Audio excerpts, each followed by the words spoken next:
Benvenuti, questa è un'intervista, siamo onorati di avere qui Scott Baum, siamo al terzo convegno della Società Italiana di Psicoterapia. Il tema di questo convegno è disagi emozionali e regolazione degli affetti in tempo di crisi.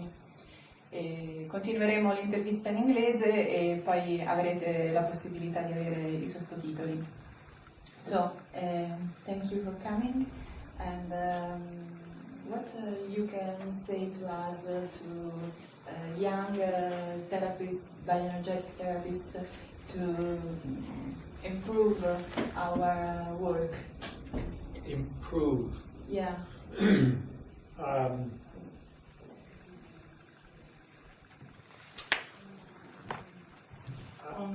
I'm not sure this is about improvement. In the history of healing, we say in English, healing is a calling. You are called to it. You are inspired. I won't say it's not a business. It is a business. Yeah. Because if I don't charge my patients for my time, they cannot pay me for my skill, but they pay me for my time. If I don't charge them, then I have to go raise chickens or fix cars. So it's a business. But it is also a calling. And a calling requires that we are inspired to put the welfare of our patients ahead of our own in the clinical setting. So one of the things that we get from Reich especially, but also from the psychoanalytic group around him, Freud and Fenichel and others, is a sense that our patients and we are part of a community. So if we put our patients' welfare ahead of our own in the clinical setting, then we are making a commitment to the community. And the commitment is to heal, to reduce suffering, to empower, to support people in becoming more themselves and more individuated, more separate, more autonomous. And that is very demanding work. And I think it is inspiring work. And so my job, I'm a senior person now, my job is to support all of you who take on this mission. Do you think, can you explain your inspiration, your personal inspiration? That's not so easy. I know.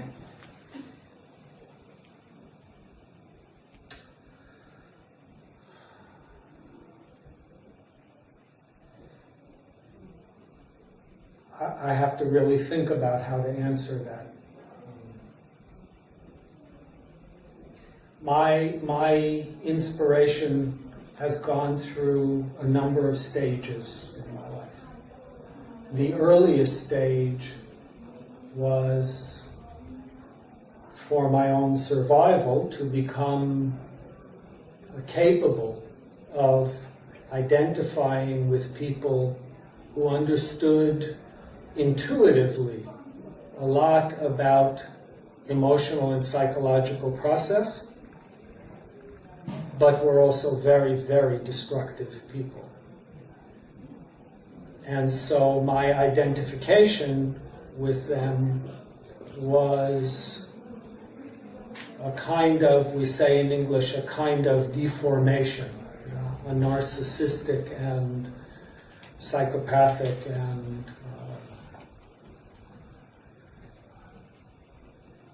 narcissistic and psychopathic deformations that come out of damage and attempts to manage damage. And that, combined with a certain talent, I don't know where talent comes from, it just is, and it's no use to deny it, it doesn't help, it's not real. And a desperate need to manage my own disturbance pushed me very far along.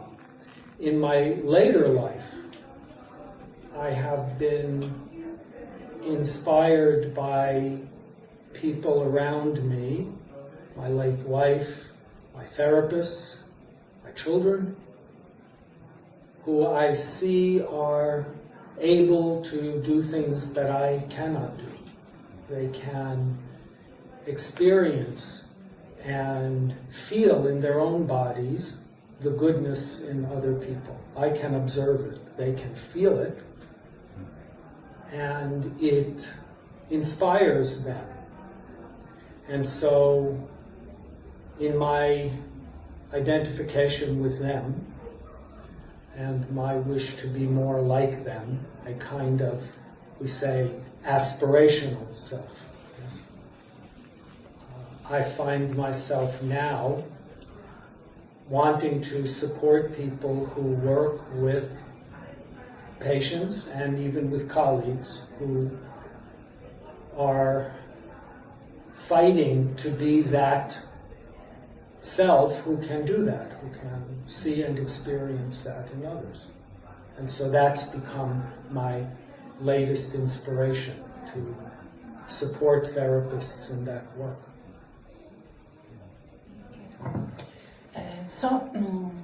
About catharsis.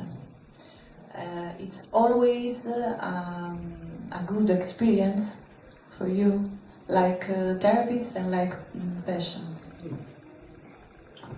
I will say some things about catharsis tomorrow and also in my workshop. It's a very misunderstood, I want to say concept, but it's so organic that it's not just a concept. So, catharsis in its original meaning is a powerful and profound emotional, psychological experience that results in a new integration. And so it raises the question whether integration is a positive value. Is it always a good thing? And that's not so easily answered, because an integration can result in an awareness of self that a person chooses not to have. Facing oneself is a value. It is not a biological imperative. And often therapists feel called on to present patients with a view of themselves, of the patient, as seen through the experience of another person. And often therapists feel, including myself, very militant about that. You know, you are here for therapy, you should see yourself as another person sees you. But that's a very big choice in life. And coming in the door doesn't mean that's what the person wants. That's a discovery in the therapeutic process. Catharsis can take a person into that moment of looking in the mirror. And if it's not thought through by the therapist, or if life circumstances just bring it, it can be too fast.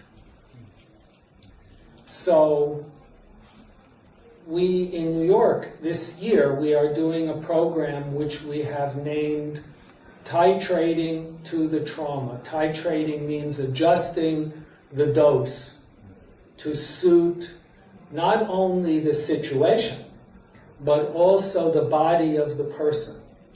You know, if we did medicine correctly, then every time you write, a doctor, physician, in my system, every time a physician writes a prescription, then they write the prescription for milligrams per kilogram.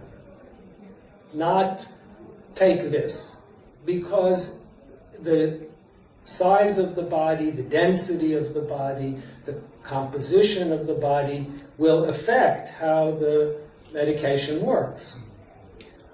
Most of the time, it doesn't matter so much, because human beings are very adaptable and we can take a broad range of substance. But in the case of strong emotional experience, it can be too much. And so part of the therapist's job is to adjust the force and the impact of the intervention, to titrate it, so that the catharsis that occurs is within the tolerance range of the patient. It's cathartic when it's meaningful. If it's meaningless, it doesn't matter how big it is or how small, and if it's meaningful, it doesn't matter how big it is or how small it is. And so we are a little bit in bioenergetic work, a little bit we carry the burden of the 60s still on our shoulders, which is the burden of breaking free of repression, breaking free of don't say anything, don't make a big sound, don't have a strong feeling. And somewhat times have changed, and now people come less with that feeling of neurotic guilt, oh, I can't speak, and more with a feeling of anxiety and agitation. And anxiety and agitation are unbounded feelings, and repression and neurotic guilt are bounded states. So working with unbounded states requires a different technical approach. But it's still cathartic, because when a person goes from an unbounded state to a bounded state, yeah, then there's a cathartic possibility in that change. So it's not about what we observe. The catharsis comes in the meaning of the experience and in the integration. The last question is about pleasure. You say that pleasure connecting benevolence in the universe with goodness. Can you explain? Yeah, I will try. I had this realization actually quite a few years ago. I'll tell you the story, because the story helps to explain how I came to this. I was teaching in a group in Holland many, many years ago now, and the group was working with a strong expression of aggression, and I repeated something at one point that a colleague of mine had said without thinking about it, which was to invite them to express some healthy sadism.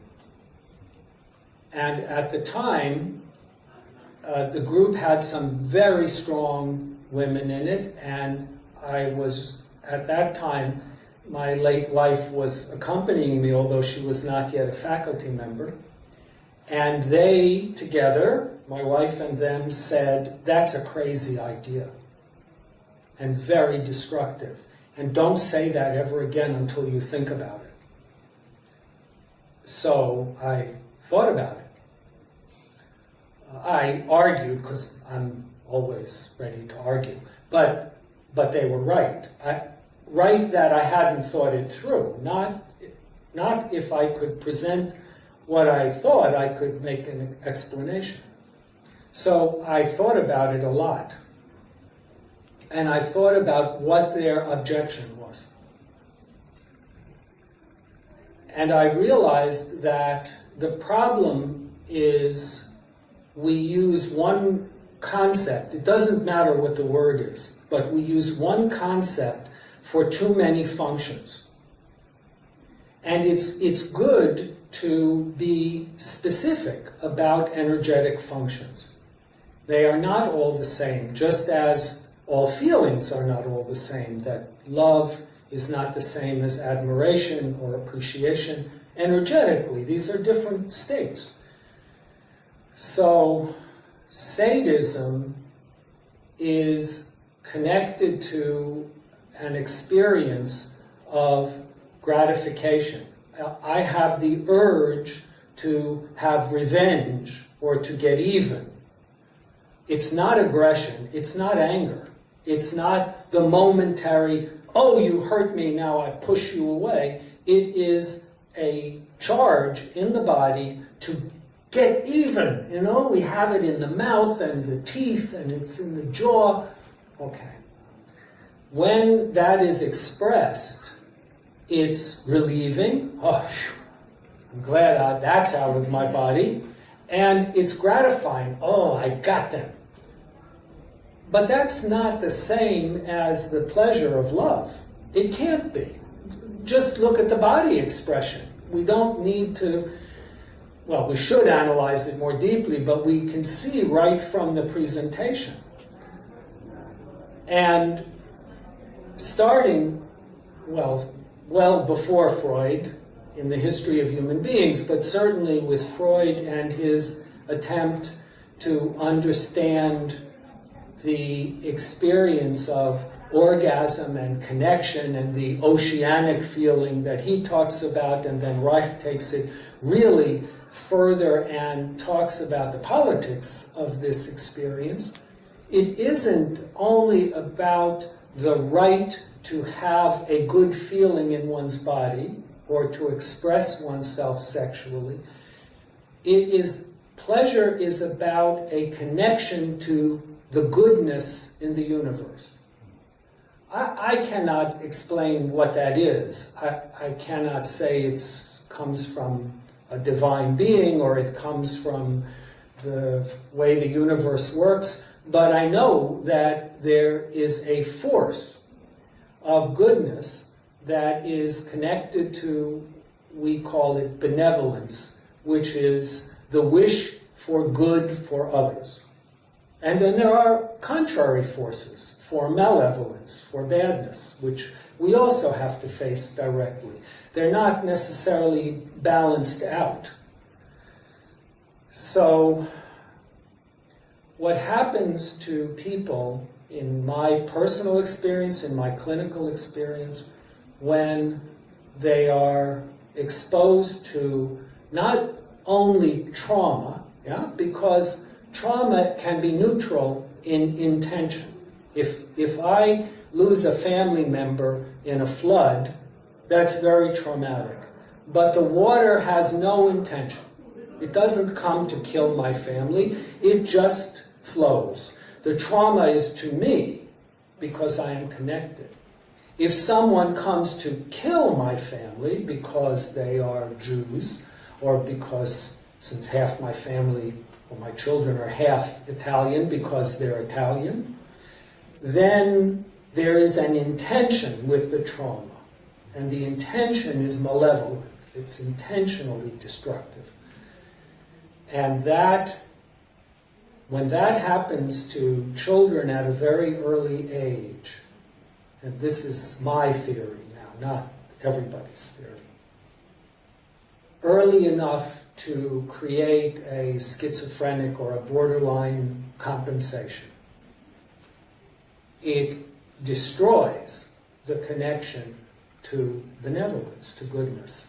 And so when we talk in theory about anhedonia, the inability to feel pleasure, we don't mean a person who cannot enjoy themselves, go to the cinema or watch a football game. we mean, I believe and I feel and I observe in my patients, we mean someone who cannot experience in the body the connection to that pleasure. And how do we as therapists, and this is some of what I will say tomorrow, how do we as therapists work with people who live in that universe and make it possible to do the work of bioenergetic analysis, which is the work of connecting to pleasure, when we are working with someone who, at least at the moment of the clinical encounter, cannot experience pleasure. So for me, the larger issue, as I said before, about community is that being connected to pleasure in that way is the origin point of a moral sensibility, an ability to know good from bad and right from wrong. And we know now from research that infants at 6 months seem to show a very beginning moral sense. This wonderful research by Paul Bloom and his colleagues. So that's the time when the connection to pleasure is susceptible to being destroyed. And that's the level at which we are working with people like that in therapy. And then all the way up through the developmental process at each developmental level, at the level of existence, at the level of being welcomed into the world, at the level of feeling like I have power and I am a good person who has power and I have authority and I am allowed to decide for myself and I have autonomy and I can be responsible for my own choices. At every developmental level, there are relationships to this issue of pleasure that have to be worked through, assuming that the connection to pleasure is possible. And without that connection, therapists have to decide how we are going to relate to our patients who don't have that experience. Thank you very much. My pleasure. Siamo Scott Baum, siamo stati molto felici di averlo qui tra noi e anche molto nutriti da questa intervista molto intima in questa situazione che altrimenti sarebbe stata difficile con un meeting con tante persone. Quindi lo ringraziamo e questo ricordiamo che è il terzo convegno della Società Italiana di Psicoterapia e siamo molto onorati di averlo avuto come ospite. Thank you very much. For inviting me. Thank you very much.